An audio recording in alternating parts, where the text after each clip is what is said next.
Ieri, durante il convegno in cui è stato presentato il nuovo reparto in allestimento di neuropsichiatria infantile all'ospedale di Dolo, è stato dato risalto alla vicenda che riguarda l'ospedale di Chioggia, dove un tredicenne da più di un mese si trova ricoverato presso il servizio psichiatrico di diagnosi e cura di Chioggia per mancanza di un'accoglienza alternativa.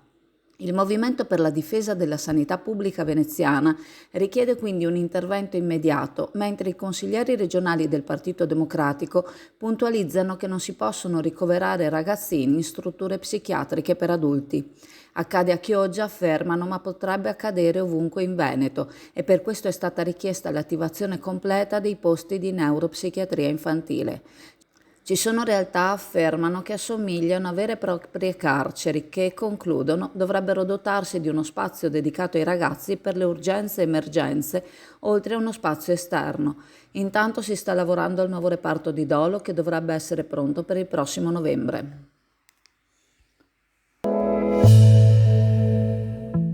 L'agenzia Venice Waterlink, in collaborazione con la Raffaello Navigazione, in aprile e in maggio vi accompagnano da Sottomarina a Venezia il sabato, la domenica e i festivi e alle isole Burano, Murano e Torcello la domenica.